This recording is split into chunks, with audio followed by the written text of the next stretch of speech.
जब नरेश की आंख खुलती है तो वो खिड़की के पास उस परछाई को महसूस कर पा रहा था। आज उसको यकीन हो चला था कि पिछले कुछ दिनों से जो अपना वहम समझ रहा था वो सच में वहम नहीं है, कुछ तो है। नरेश डरते डरते उठता है और बढ़ता है उस खिड़की की तरफ। हालांकि कमरे के अंदर बिजली का प्रबंध नहीं था, लालटेन थी जिसको बुझा दिया गया था सोने से पहले, लेकिन चांद की रोशनी इतनी थी कि अगर कोई बाहर खड़ा हो तो उसकी झलक मिल सके। लेकिन ये झलक शायद नरेश को नहीं देखनी चाहिए थी, क्योंकि जैसे ही नरेश उस सफ़ेद पड़े चेहरे और बिल्कुल सफ़ेद आंखों को देखता है, एक झटके से वो पीछे गिरता है और जो उसका बुरा सपना था, जो उसका वहम था, आज वो सच हो चला था। उसके सामने वो चुड़ैल खड़ी थी। क्या नरेश उससे बच पाएगा या फिर उस चुड़ैल का शिकार नरेश नहीं बल्कि कोई और भी था? लेकिन नरेश तो इस गांव में डैम को बनाने के लिए अकेला आया था, तो फिर कौन था वो जो उस चुड़ैल का शिकार था? ये सब जानते हैं आज के किस्से में, लेकिन इससे पहले इस किस्से की शुरुआत करूं, आपसे गुजारिश है कि नए हैं चैनल पर तो लाइक शेयर सब्सक्राइब करना मत भूलिएगा और साथ के साथ ही हाइप का बटन जरूर प्रेस कर दीजिएगा। किस्सा ख़त्म होने के बाद हम कुछ कमेंट्स को भी डिस्कस करेंगे और साथ के साथ ही अगर समय हुआ तो अगले किस्से के बारे में भी बात करेंगे। शुरू करते हैं इस किस्से को। और नरेश बात आज से काफ़ी समय पहले की है, तकरीबन कुछ 40 बरस पहले की, और 1985 के आसपास का ये किस्सा है। तब ना ही कोई संचार के इतने साधन थे, कम्युनिकेशन के यानी, और ना ही कोई आवाजाही के इतने साधन थे। और नरेश एक जूनियर इंजीनियर की पोस्ट पर थे। अब गांव था यूपी का एक बड़ा सुदूर गांव, छोटा सा गांव, और उस गांव के पास से बहती थी नहर। अब मैंने डैम बनाने की बात की। जब हम डैम के बारे में अपने दिमाग में ख्याल लेकर आते हैं तो यही आता है कि बहुत बड़ी स्ट्रक्चर होगी और पानी बहुत तेज़ निकलता होगा उससे, और एक बहुत बड़ा पानी का जखीरा भी पीछे नज़र आता है। लेकिन हर डैम ऐसा नहीं होता। आपने कई बार रास्ते में देखा होगा कि जो नहरें होती हैं उसके ऊपर छोटे छोटे डैम बने होते हैं, ताकि जब पानी ज़्यादा है तो उसको स्टोर करके फिर उससे बिजली जनरेट की जा सके जितनी हो सकता है। अब हालांकि नरेश जूनियर इंजीनियर था और इसका इस प्रोजेक्ट से कोई लेना देना था नहीं, लेकिन कुछ दिन पहले जो इस प्रोजेक्ट का इंजीनियर था वो लापता हो जाता है। ऐसा मानना था कि उसने गबन किया है, क्योंकि कुछ ही समय पहले उसको पैसे मिले थे, और आज का ज़माना तो है नहीं, तब कैश मिलता था, यानी कि निकलवाया जाता था बैंक के ज़रिए या कुछ जो भी प्रोसेस होती थी, और वो कैश जब उसको मिला उसके बाद से वो इंजीनियर गायब हो चुका था। इसलिए अब डेपुटेशन पर नरेश को जाना पड़ रहा था। गांव घर से काफ़ी दूर था और नरेश को उस इलाके का बहुत ज़्यादा पता नहीं था। मैं गांव का नाम तो नहीं लूँगा, लेकिन इलाका जो है वो बुलंदशहर का इलाका था, और बुलंदशहर का इलाका आज भी कुछ बहुत ज़्यादा प्रोग्रेस नहीं की, बहुत ज़्यादा डेवलप नहीं है, तो उस वक्त की तो बात ही कुछ और है। अब जब नरेश जैसे तैसे उस गांव में पहुंचता है, या गांव की उस नहर पे सीधा नहर पे जाता है जहां पर कंस्ट्रक्शन का वर्क चल रहा होता है। अब वो देखता है कि वहाँ पर कुछ टेंट लगे हैं, छोटी सी पहाड़ी है, और वहाँ पर मज़दूरों ने अपने एक तरह के टेम्पररी टेंट लगाए हैं जहाँ पर काम चल रहा है। और नरेश आके सारा अपने आप को इंट्रोड्यूस कराता है कि भाई आज से मैं ये इंचार्ज हूँ यहाँ का, मैं ही ये संभालूंगा। और नरेश को बताया गया था कि एक आपको हेल्पर मिलेगा जिसका नाम सोनू है, और उसको बता दिया गया है, इन्फॉर्म कर दिया गया। अब जब नरेश अभी तकरीबन उसको आधा घंटा हो जाता है और एक मज़दूर कहता है कि साहब मैं सोनू को बुला लेता हूँ, क्योंकि वही सारा संभालेगा, जो भी आपका ध्यान रखेगा वही रखेगा। तो सोनू को बुलाने के लिए मज़दूर चला जाता है और कुछ समय बाद फिर सोनू को लेकर आया जाता है। अब जब सोनू से मिलते हैं नरेश, तो सोनू के चेहरे पर घबराहट के भाव साफ तौर पर नज़र आ रहे थे। ऐसा लग रहा था कि शायद वो नरेश जी के आने से खुश है नहीं। अब नरेश कहते हैं कि चलो भाई मेरे कोई रहने का इंतज़ाम किया आपने? तो सोनू कहता है कि वैसे तो कुछ अभी नहीं कर पाया, क्योंकि आपको पता है कि पुराने इंजीनियर साहब अचानक से लापता हो गए, तो कुछ नया नहीं। तो ये कहते हैं कि अच्छा मुझे ये बताओ कि जो घर है जहाँ पर इंजीनियर साहब रह रहे थे वो कौन सा घर है? तो ये कहता है कि हाँ वो गांव के अंदर ही घर है, लेकिन आप मत वहाँ पे रुकिए। क्यों? नहीं वो इंजीनियर साहब भी गायब। हाँ तो भाई वो भाग गया, अब उसमें मेरा क्या कसूर, मैं कहाँ पे रुकूंगा? तो सोनू थोड़ा सा इशारा करता है कि यहाँ पे अभी टेंट है, अगर आपको थकावट है तो आज रात देखिए, फिर मैं कल आपके लिए मकान कोई ढूंढ लूंगा। अब नेचुरली बात है, शहर के रहने वाले थे, टेंट में कहाँ रह सकते थे, थोड़ा सा इनको अटपटा लगता है। फिर बात करने की कोशिश करते हैं और कहते हैं, जो सोनू है वो कहता है कि नहीं वहाँ पर दरअसल लाइट भी नहीं है और पानी का भी कुछ खासा प्रबंध नहीं है, कुआं है। तो भाई क्या हो गया, कुएं में तो पानी है ना? जी जी हाँ पानी है। तो फिर ठीक है भाई, मैं यहाँ पर नहीं रेस्ट कर सकता, मैं बहुत थका हुआ हूँ, तो शाम को आज वहीं चलते हैं। अब सोनू बहुत ज़्यादा कुछ कह नहीं सका क्योंकि उसका काम था इनकी आज्ञा का पालन करना जो ऑफिशियल थी। शाम के समय में अब सोनू और ये चल पड़ते हैं। जो घर था वो कुछ ज़्यादा दूर नहीं था, कुछ 1.5 किलोमीटर के आसपास था। अब ये देखते हैं कि गांव बहुत छोटा गांव था, कुछ ही घर थे, जो भी घर थे वो भी सटे हुए नहीं थे आपस में, कुछ दूरी पर थे और खेत खलियान वगैरह थे। उन्हीं जगह में ये जो घर था इनको नज़र आता है। घर देखने में छोटा लेकिन काफ़ी सुंदर घर था, आसपास पेड़ थे, खेत खलियान थे। अब जब ये दरवाज़ा खोलता है घर का, क्योंकि जो चाबी थी वो इसके पास ही थी, जब वो इंजीनियर साहब पुराने गबन करके भागे थे तो वो घर को खुला छोड़ गए थे। तो चाबी से दरवाज़ा ताला खोलता है सोनू, और जैसे ही दरवाज़ा खुलता है एक अजीब से तरीके की गंध महसूस होती है इन दोनों को। अब सोनू पहले हल्की फुल्की बातें कर रहा था, लेकिन अब वो कोई भी बात कर नहीं रहा था, एक तरह का खामोश हो जाता है। अब लगता है कि इंजीनियर साहब को कि कुछ 2-3 दिन, जितने भी 4-5 दिन ये बंद रहा होगा, उसकी वजह से थोड़ी सीलन वगैरह आ रही होगी। हालांकि अब बारिशों का मौसम तो नहीं था, सर्दियां आने को थी और उसकी वजह से हल्की हल्की ठंड रात के समय में थी और कोई भी किसी भी तरीके का कुछ ऐसा लग नहीं रहा था कि सीलन हो। अब जैसा कि सोनू ने कहा था कि लाइट बिल्कुल नहीं थी वहाँ पे, एक टेबल था जहाँ पर लालटेन और माचिस पड़ी थी, उसी लालटेन को जलाकर रात के समय में उजाला करना था। और कुछ सामान पड़ा था जो प्रतीत हो रहा था कि इंजीनियर साहब का है, कोई बैग वगैरह था, कुछ था। अब ये दिमाग लगाते हैं कि भाई अगर कोई बंदा भाग रहा है वो कुछ तो सामान अपना लेकर जाएगा, लेकिन महसूस कर रहे थे कि सामान लेकर नहीं गया।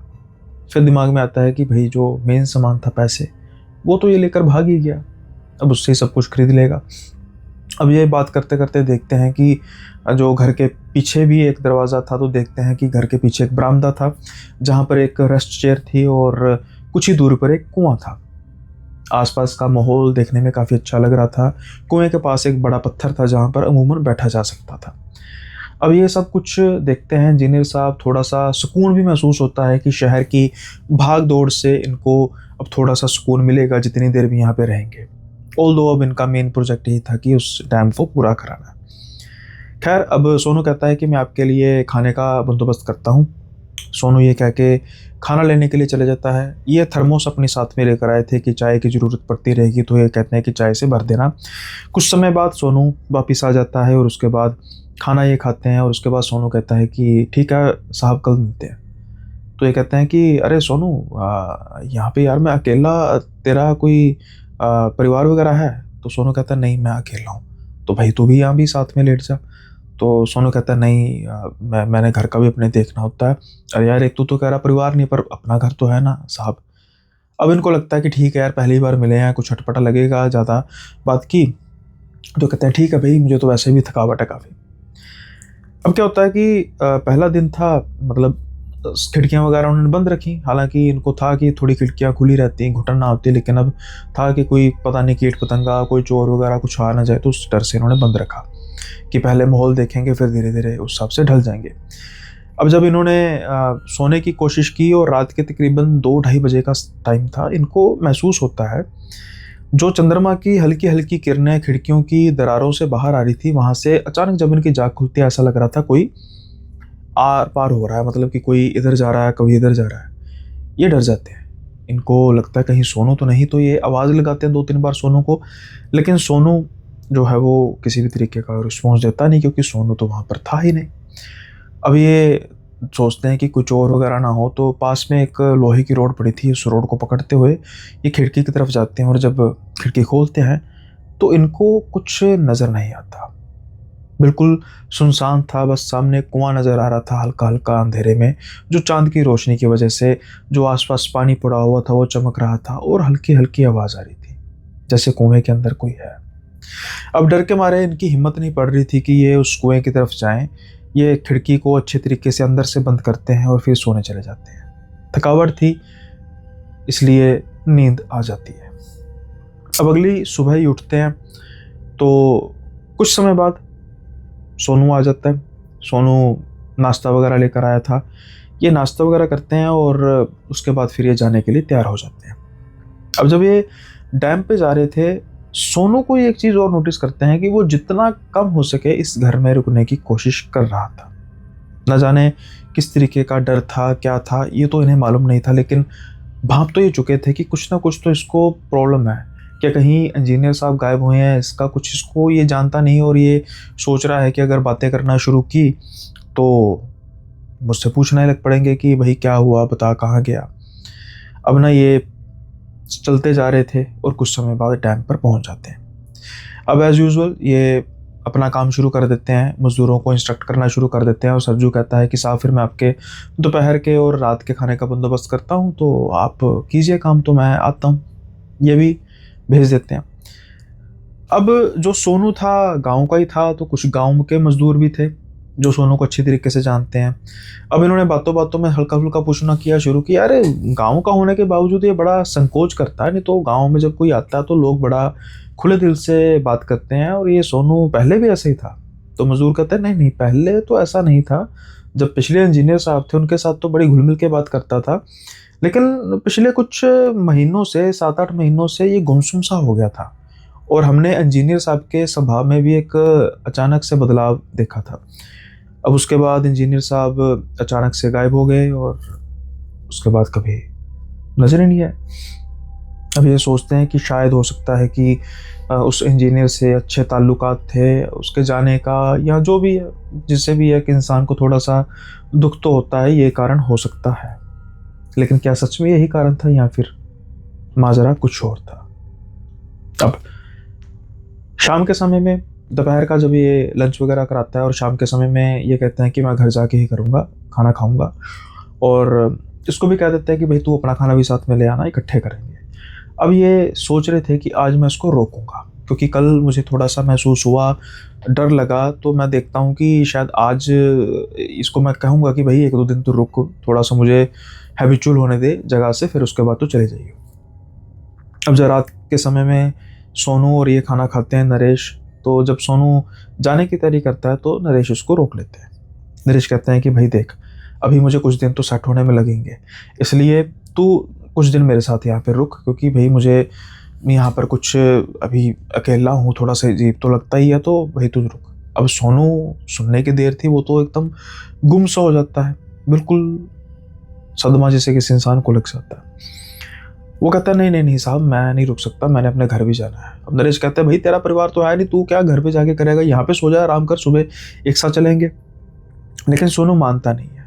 लेकिन अब किसी भी तरीके से नरेश सोनू को तो रोक ही लेते हैं, क्योंकि भाई वो बॉस भी थे एक तरह के। अगर कल को कंप्लेंट कर देते तो सोनू की जो भी ये नौकरी थी चली जानी थी। इसलिए सोनू मान जाता है और 2 खटियाँ थी वहाँ पर, एक पर नरेश लेट जाते हैं जो खिड़की के पास थी और दूसरी पर सोनू लेट जाता है। लालटेन को बुझा दिया जाता है, रात का अंधेरा। हालांकि जो चंद्रमा की रोशनी थी वो खिड़की से थोड़ी थोड़ी अंदर की तरफ आ रही थी, जिससे बिल्कुल हल्का हल्का उजाला था उस कमरे में। अब रात का समय होता है, अचानक से आवाज़ आती है, जैसे किसी ने बोला नहीं, फुसफुसाया है, सोनू। जैसे ही ये आवाज़ इनके कानों में पड़ती है नरेश के, ये एकदम डर जाते हैं। लेकिन अभी ये कुछ समझ पाते हैं, वो आवाज़ तो गायब हो चुकी थी, लेकिन अब किसी के रोने की आवाज़ आ रही थी और वो आ रही थी सोनू की तरफ से। ये हड़बड़ा के उठते हैं और जल्दी से सोनू की तरफ देखते हैं। वो देखते हैं कि सोनू इनकी तरफ पीठ करके लेटा हुआ था और वो थोड़ा थोड़ा हिल रहा था और जैसे रो रहा था। अब इनको महसूस होता है कि भाई ये क्या कर रहा है, तो इसलिए जल्दी से भागे जाते हैं और सोनू को हिलाने की कोशिश करते हैं और अचानक से पाते हैं कि सोनू तो सो रहा है बिल्कुल। अब हल्की हल्की रोने की आवाज़ भी उससे आ रही है और वो सो भी रहा है, यानी कि जागा हुआ तो बिल्कुल नहीं है। इनको लगता है कि सोनू शायद कोई बुरा सपना देख रहा होगा, या कुछ कईयों को सोते समय कुछ एक्टिविटीज़ ऐसी हो जाती हैं, उनको पता नहीं लगता, तो ये थोड़ा सा निश्चिंत होकर अपने चारपाई पर दोबारा से लेट जाते हैं और सो जाते हैं। अब सुबह होती है जब सोनू नाश्ते वगैरह का प्रबंध करके आता है वापस, और नाश्ता करने के बाद ये पूछते हैं कि अरे सोनू, तुझे कोई सोते हुए समस्या होती है? तो सोनू कहता है, नहीं, क्या हुआ साहब? अरे यार, तू रात को सोते हुए रो रहा था, मुझे लगा पता नहीं क्या हुआ, मैं तुझे उठाने गया तो मैंने देखा तू तो बिल्कुल आराम से सो रहा है, लेकिन आवाज़ तेरी रोने की आ रही थी सोते हुए भी। कोई सपना सुपना तो नहीं देखा? अब सोनू जब ये बात सुनता है तो एकदम वो बिल्कुल परेशान हो जाता है, उसके माथे से पसीना बहना शुरू हो जाता है। और ध्यान रखिएगा कि ये जो दिन थे वो तकरीबन सर्दियों के दिन थे, सर्दियाँ शुरू हो चुकी थी। अब जब सोनू ये बात सुनता है और उसका रिएक्शन देखकर महसूस तो होता है नरेश कुमार को, और वो बात भी करते हैं कि सोनू, कुछ है तो मुझे बता, कुछ चीज़ का डर है क्या, कुछ है? अब ना सोनू एकदम से, जिसे कहते हैं कि वो डर जाता है और कहता है, नहीं नहीं नहीं नहीं साहब, ऐसा कुछ नहीं है, चलिए, काम के लिए देरी होगी आपको। अब ये सोचते हैं कि ठीक है, मैं दिन के समय में बात करूँगा। दिन के समय में जब लंच होता है, सोनू से बात करने की कोशिश की जाती है, लेकिन सोनू कुछ भी बात नहीं करता, और वो एक बार कहने की या समझाने की कोशिश करता है कि वो रात को रुक नहीं सकता, लेकिन ये बिल्कुल नहीं मानते। ये कहते हैं कि नहीं भाई, कुछ दिन तो रुकना पड़ेगा, ये तेरी ड्यूटी है, तुझे पूरी करनी पड़ेगी। अब आज इनको घर पहुंचते पहुंचते या काम से फ्री होते होते तकरीबन अंधेरा हो चुका था, और जो रास्ता था वो तकरीबन बियाबान था, और सोनू बड़ा घबराया हुआ था। सोनू टॉर्च पकड़ रहा था अब, लेकिन वो देख सामने रास्ते की तरफ नहीं रहा था, आसपास देख रहा था जैसे किसी बात का उसको डर हो। अब किस बात का डर था ये तो सोनू ही जानता था, लेकिन डर तो हो चुका था।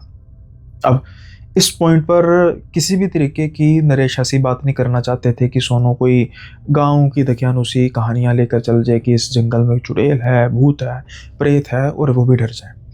वो बस इंतज़ार कर रहे थे कि जल्दी घर पहुंच जाए, और घर पहुंचते ही वो सोनू से पूछते ज़रूर हैं कि अरे भाई, तू इतना डर क्यों रहा है, लेकिन सोनू कोई भी स्पष्ट जवाब देता नहीं है। खैर, रात का खाना खाते हैं और सोने की तैयारी हो जाती है। रात के तकरीबन 1:30-2 बजे के आसपास का टाइम था। इनको ऐसा लगता है कि अचानक कुएं में किसी ने छलांग लगाई है। अब एकदम से ये उठते हैं डर के मारे, और जो लालटेन बुझी हुई थी उसके बिल्कुल पास ही इनकी घड़ी पड़ी हुई थी। ये घड़ी को पकड़ते हैं, ध्यान से देखते हैं, रात के तकरीबन 2-2:15 बजे के आसपास का टाइम था। अब ये पहले सोचते हैं कि सोनू को उठाएं, लेकिन इतनी आवाज़ आने के बावजूद भी, जिसको ज़्यादा थकावट थी इंजीनियर साहब को, सोनू का तो कोई और काम नहीं था और वो बड़े आराम से सो रहा था। उसको तो पता भी नहीं लगा कि कुएं के में किसी के गिरने की या कोई चीज़ गिरने की आवाज़ आई है। लेकिन ये जल्दी से उठ के बरामदे की ओर जाते हैं। वहाँ पर रेस्ट चेयर थी। अब ये देखते हैं कि कुछ नहीं है, बिल्कुल नॉर्मल है, और ये सोचते हैं कि मैं रेस्ट चेयर पर बैठता हूँ, ना जाने मन में इनके क्या आया। ये रेस्ट चेयर पर बैठते हैं और बस रेस्ट चेयर को हिलाना, जैसे रेस्ट करना शुरू कर देते हैं। लेकिन अचानक से इनका ध्यान जाता है उस बड़े से पत्थर पर, जो अमूमन बैठने के काम शायद आता था। अब जब इनका ध्यान जाता है तो इनको दूर से कुछ ऐसा चीज़ आ रहा था कि जैसे कोई दुबक कर बैठा हुआ है और उसका जो बदन है वो पानी से भीगा हुआ है। अब इस समय यहाँ पर कौन आएगा सिवाय सोनू और नरेश के? ये सोचकर इनकी तो जान हलक में आ जाती है।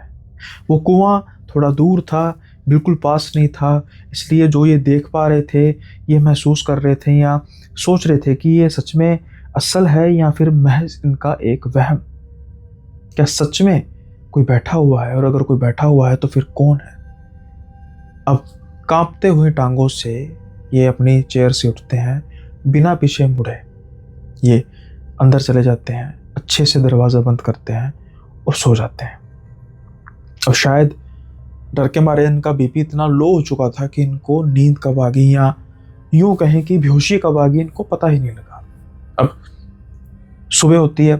सुबह आज सोनू इनको खुद उठाता है क्योंकि ये डर के मारे इतना एग्जॉस्ट हो चुके थे, जैसा मैंने कहा कि लगभग बेहोशी वाले हालात हो चुके थे। और जैसे ही सोनू इनको उठाता है तो ये चौंक कर उठते हैं। क्या हुआ? ये देखते हैं कि दरवाज़ा खुला हुआ था, सूर्य की धूप इनके बिस्तर तक पहुंच चुकी थी। ये हड़बड़ा कर टाइम देखते हैं, 9 बज गए।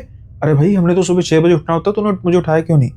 तो सोनू कहता है कि मैंने आपको 7 बजे के आसपास उठाने की कोशिश की, लेकिन आप बिल्कुल आराम से सो रहे थे। मुझे लगा कि थकावट ज़्यादा होगी। कि अरे नहीं भाई, ये ऐसा नहीं है कि मैं गाँव में बैठा हूँ, यहाँ पर मुझे कोई देखने वाला नहीं है और मैं अपनी मर्जी से जितने मर्जी जाऊँ। अभी मज़दूरों के काम करने का समय तुझे पता है 9 बजे का होता है, तो हमें जाते जाते 11 बज जाएंगे अगर 2 घंटे उन्होंने कुछ काम ही नहीं किया तो सोनू कहता है कि साहब कोई बात नहीं, वो गांव के मजदूर हैं, वो ऐसा नहीं है कि बस रोटियां तोड़ने का काम करते हैं, वो काम शुरू कर चुके होंगे। बाकी जो आप बताएंगे वो तो सामने के, लेकिन जो उनके खुद का करने वाला होगा वो खुद कर लेंगे। आप जल्दी से नहाइए धोइए और नाश्ता कीजिए। अब नहाने का भी एकमात्र स्रोत वो कुआं ही था। अब ये कुएं की तरफ जाते हैं और महसूस करते हैं कि आज कुएं के आसपास पानी कुछ ज़्यादा था। सोचते हैं कि शायद हो सकता है कि सोनू नहाया हो सुबह। ज़्यादा बात नहीं करते और अपना नाश्ता करते हैं और उसके बाद फिर चले जाते हैं काम पे। आज सारा दिन परेशान रहे कि जो असल में उन्होंने देखा क्या सच में उनका वहम था या कुछ हकीकत है। लेकिन इनके साथ तकरीबन दूसरी तीसरी बार ये चीज़ हो चुकी है।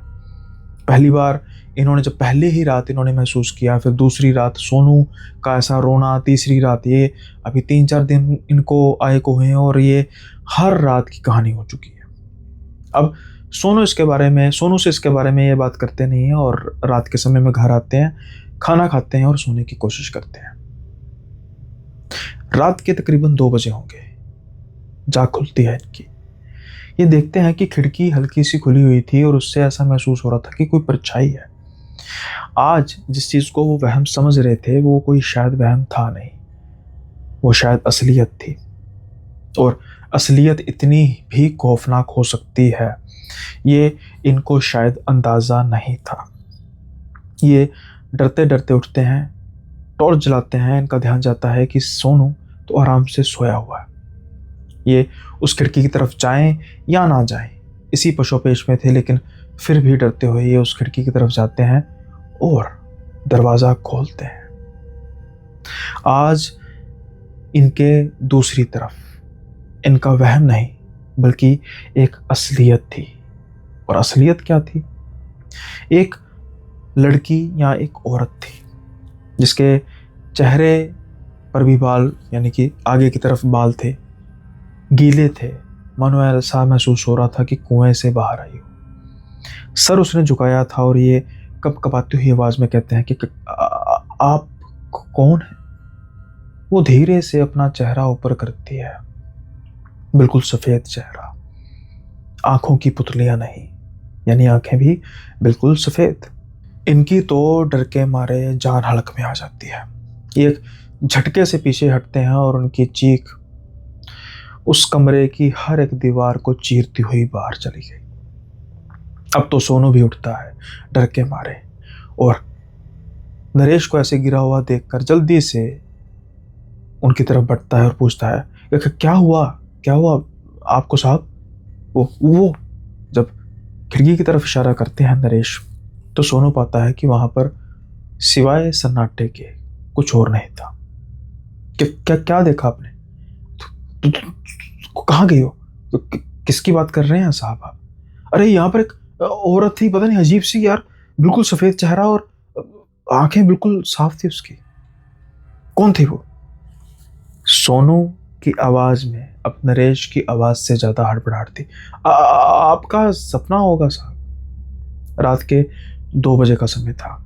ये बात करने का समय नहीं था। इस बात को नरेश भली भांति जानते थे।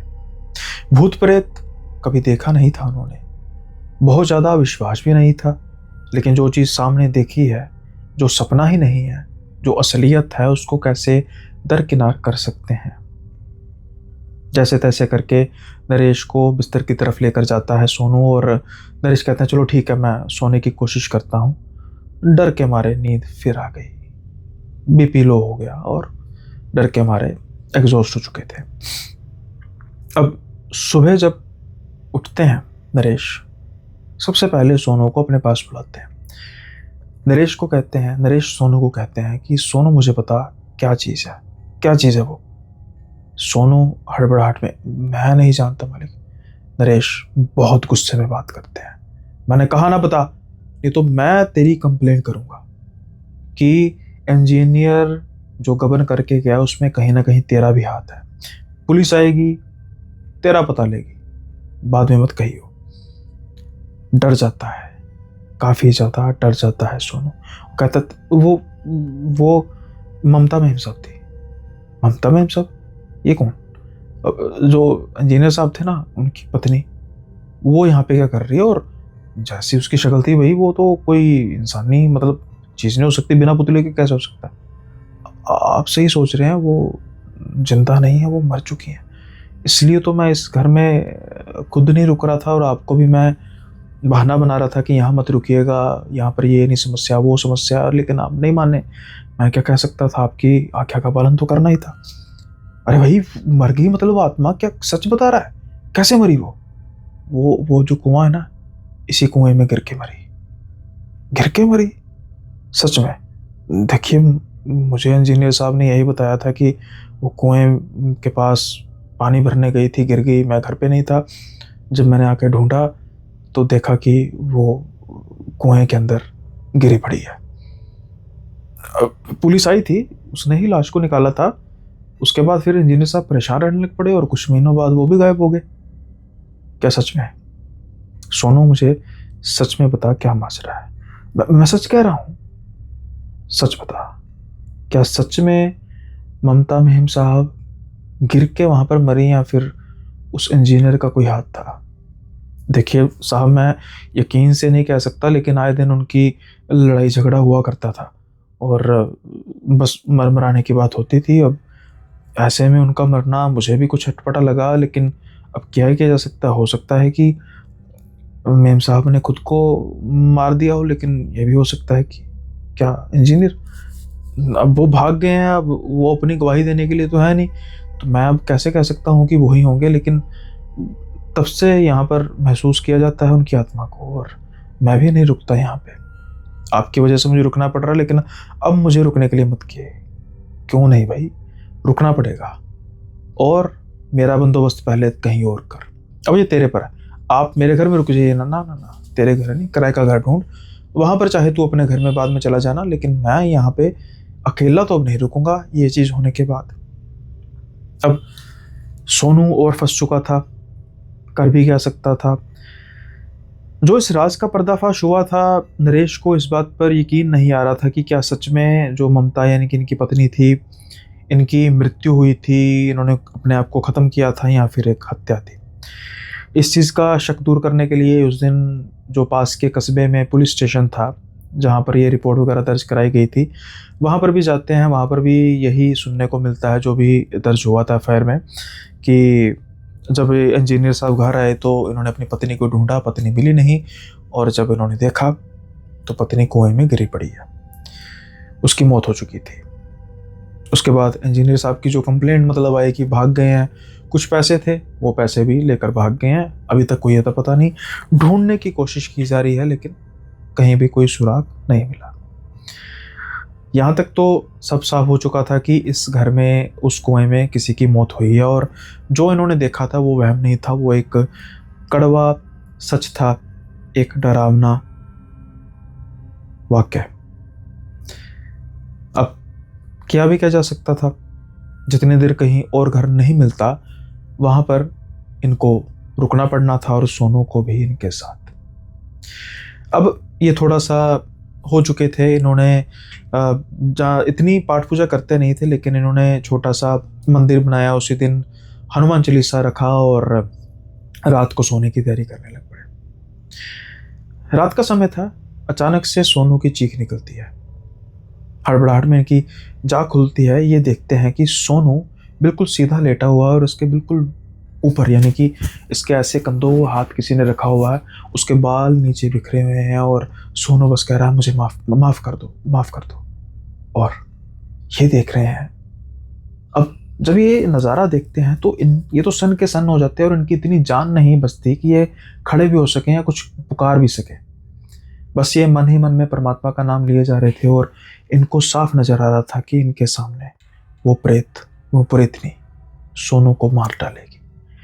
जैसे तैसे करके हिम्मत जुटा के ये ऊंची ऊंची हनुमान जी का नाम लेना शुरू करते हैं और कुछ ही समय में ये पाते हैं कि वो प्रेतनी थोड़ी सी अनकंफर्टेबल हो रही है और इनकी तरफ बड़े गुस्से से देखती है और अचानक से गायब हो जाती है।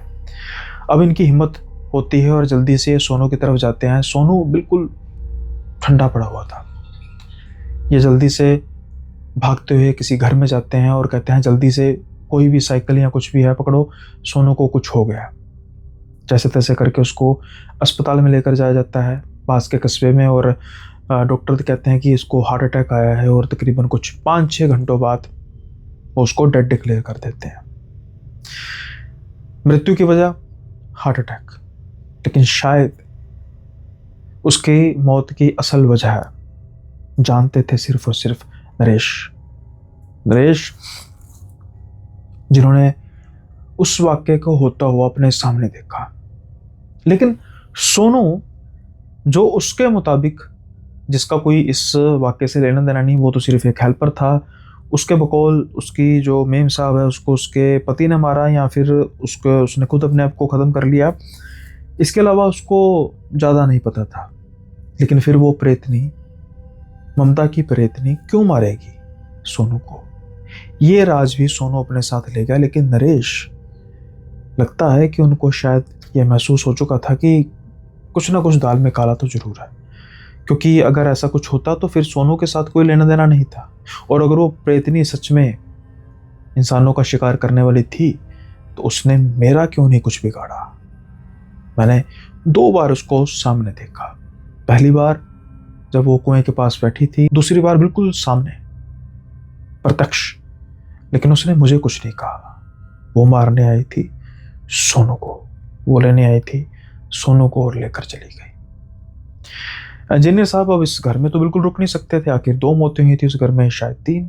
इंजीनियर का जो पिछला इंजीनियर था उसको कुछ पता ही नहीं था कि वो जिंदा भी है या नहीं, इसलिए जो नरेश थे वो किसी और जगह पर अरेंजमेंट अपना करते हैं, अपना प्रोजेक्ट पूरा करते हैं जो कुछ महीनों में होता है। और उसके बाद कुछ कड़वी यादें, कुछ राज, अनसुलझे राज अपने साथ लिए वापस आ जाते हैं।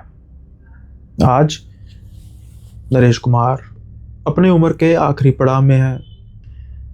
काफ़ी समय उन्होंने काम किया, प्रमोशंस ली, लेकिन ये जो कुछ समय का एक वाक़या था, कुछ समय का एक पहर था जो इन्होंने उस गांव में और उस श्रापित घर में, कुएं के पास बिताया, वो उसको ताउम्र याद रखे।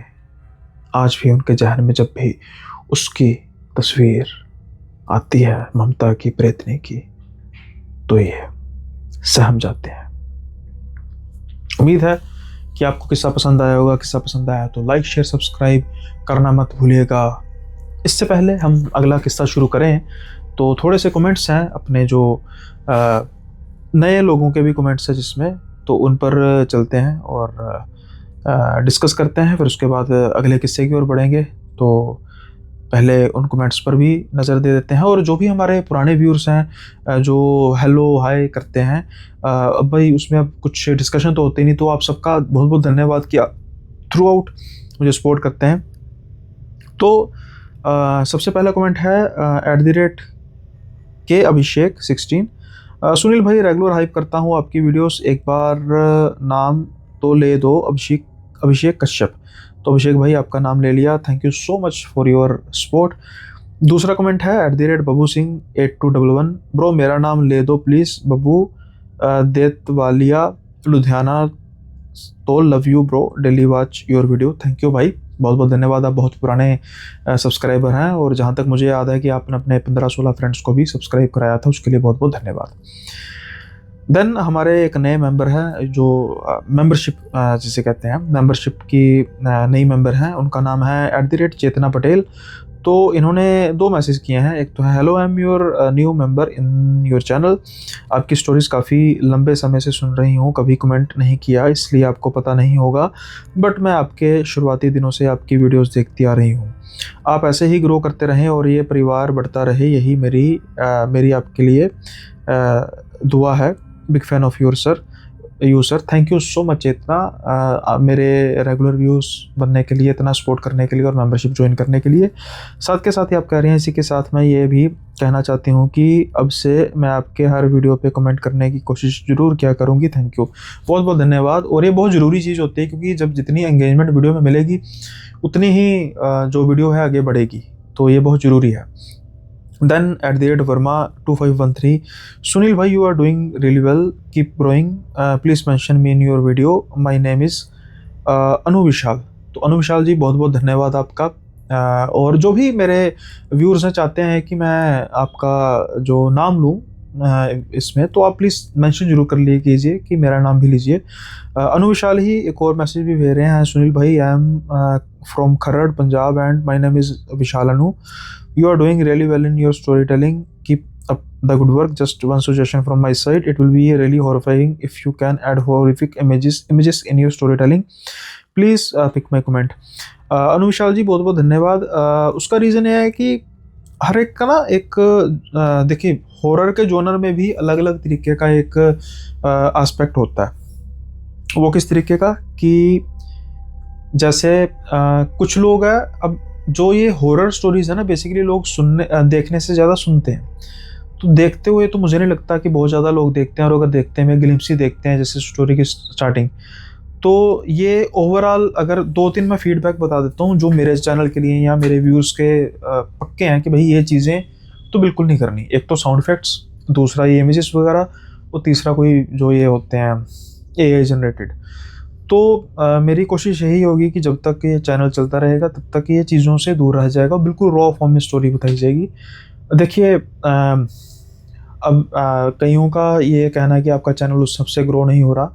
आई नो, बट मुझे है कि कम हो रहा है, लेकिन जितना हो रहा है बड़े पक्के आप जैसे सब्सक्राइबर्स हैं जो छोड़कर नहीं जाने वाले। अब पिछले 2 महीनों में नई वीडियोस तो बहुत कम आई, ऑलमोस्ट ओल्ड वीडियोस थी जिसका क्लिपिंग मैंने की थी, लेकिन फिर भी देखने वाले देखते रहे। तो ये होती है। और अगर कोई ऐसा चैनल होता जिसको मैंने बस प्रमोट किया होता, ठीक है, कि शुरू में प्रमोशन करके दिखा दूंगा कि देखो कितने हज़ार सब्सक्राइबर हैं, इतने लाख सब्सक्राइबर हैं, इतनी वीडियोस पे व्यू आ रहे हैं, तो वो फिर वो सब्सक्राइबर नहीं होने थे जो मेरी ये 2 साल की मेहनत से आपने बनाए, आप जैसे बने हैं। तो दैट्स वाई। बाकी देखूंगा इन फ्यूचर, अगर मुझे लगेगा कि जहाँ पर कुछ इमेजेस का यूज़ करना है, लेकिन फ़िलहाल के तौर पर कोई ऐसा प्लान है नहीं। तो सॉरी अगर आपको ये चीज़ अच्छी नहीं लगती, लेकिन देखेंगे इन फ्यूचर, मैं देखूंगा इसको थोड़ा सा ठीक करने की। Thank you so much for your suggestion. So ये था कमेंट सेक्शन। और अब हम इससे पहले कि आज का किस्सा ख़त्म करें, आज का एपिसोड ख़त्म करें, तो अगले किस्से पर चलते हैं। अगला किस्सा बेसिकली फरीदाबाद के एक डिलीवरी बॉय का है, और उन्होंने कहा कि एक बहुत ही अजीब सी इंसिडेंट, एक अजीब सा उनके साथ हुआ। और ये आज का नहीं है, कह रहे हैं कि ये तकरीबन 2017 के आसपास की बात है। तो ये कहते हैं कि एक बिल्डिंग है जहाँ से, ये बेसिकली वो डिलीवरी बॉय नहीं है, ये एक पर्टिकुलरली किसी फ्रेंचाइज में काम करते हैं, थे तब, करते थे तब, आज नहीं वहाँ पे कर रहे। तो जिनके डेडिकेटेड डिलीवरी बॉयज़ होते हैं ये वो थे। अब क्या होता है कि आमतौर पर ना इनका नेचर काफ़ी, मतलब जॉली नेचर या अच्छा नेचर, तो आमतौर पे कुछ इनके ऐसे कस्टमर्स थे जो रेगुलर कस्टमर थे, जो सीधा इनको ही फ़ोन कर देते थे और इनसे पिज़्ज़ा वगैरह जो भी मंगाते थे। अब क्या होता है कि एक बार इनको एक ऑर्डर का भुगतान होता है, तो ये तकरीबन chicken something non veg pizza थे सारे।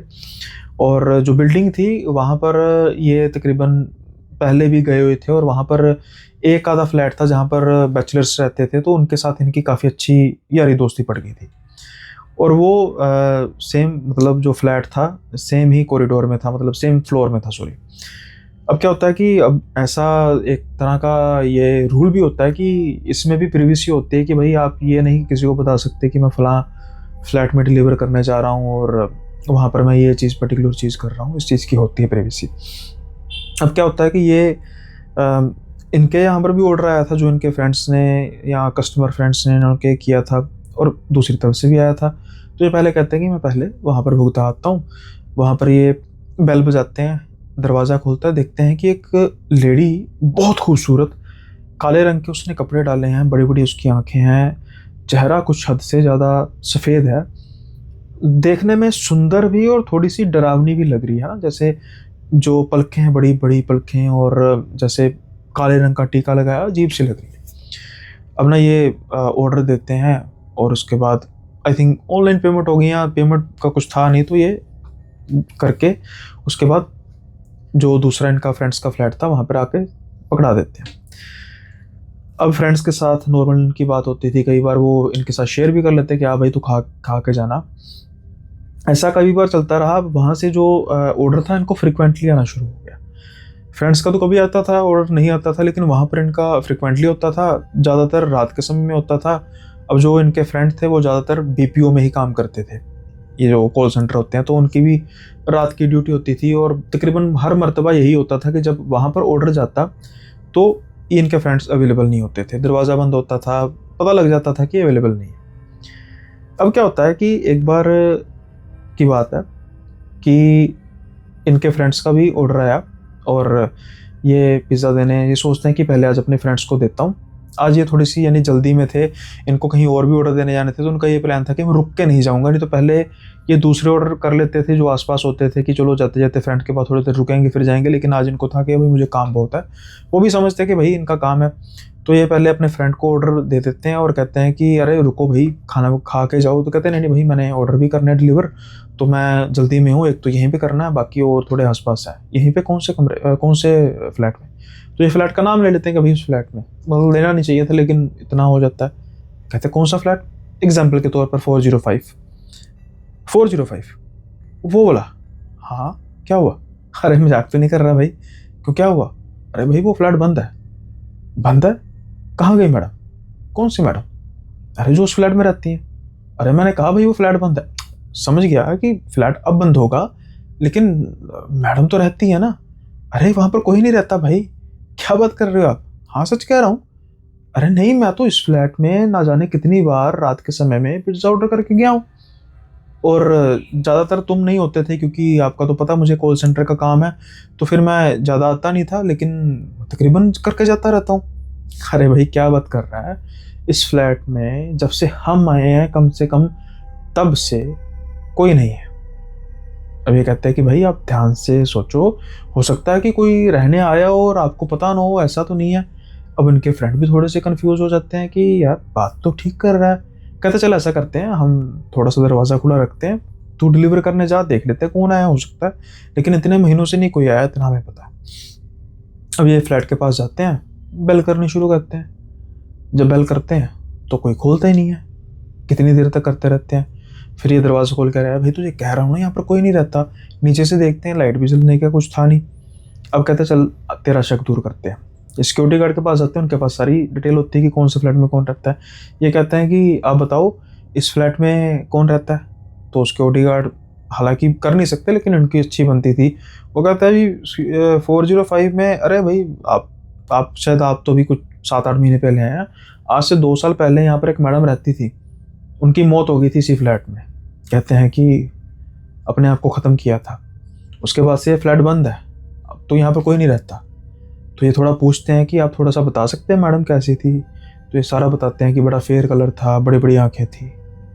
तो यानी कि इतने देर से ये जो पिज्ज़ा ऑर्डर कर रहे थे वो एक प्रेतनी को कर रहे थे, और प्रेतनी कैसे वो ऑर्डर कर रही थी, कैसे पेमेंट हो रही थी, ये कुछ नहीं जानता है। अब ये जब अपने जाते हैं जो भी फ्रेंचाइज थी वहाँ पर, पूछते हैं जी भाई इस फ्लैट में तो अनडिलीवर हो गया, और इससे आज से पहले जब डिलीवर किया उसकी पेमेंट का क्या है? तो कहते हैं कि वो पेमेंट ऑनलाइन होती थी, हमारी ऐप पर तो पेड लिखा होता था, यानी कि पिज्ज़ा भी जो है उससे हो रहा है ऑर्डर। अब किसी की शरारत थी क्योंकि उस फ्लैट से पिज्ज़ा ऑर्डर कर रहा था, लेकिन जिस लेडी के बारे में जो सिक्योरिटी गार्ड ने बात की वो तो हूबहू वैसी थी जिसको इन्होंने देखा था, जिसको बार बार देखा था। एक बार देखा हो तो वहम हो सकता है। उसके बाद कभी भी उस फ्लैट से कोई भी ऑर्डर नहीं आया, और ये भी जब तक काम करते रहे, उस फ्लैट के आसपास भी नहीं भटके। अपने दोस्तों से भी नहीं मिले। उन्होंने साफ कह दिया कि भाई मैं यहाँ पे नहीं आ सकता, मुझे यहाँ पर कुछ ऐसा दिख गया है जो नहीं दिखना चाहिए था। तो ये था किस्सा एक ऐसे फरीदाबाद के डिलीवरी बॉय का जिसको बड़ा ही वियर्ड सा एक्सपीरियंस हुआ, और परमात्मा करे ऐसा किसी के साथ ना हो, क्योंकि बिल्कुल इंसान अपसेट हो जाता है ऐसी चीज़ों को देखकर।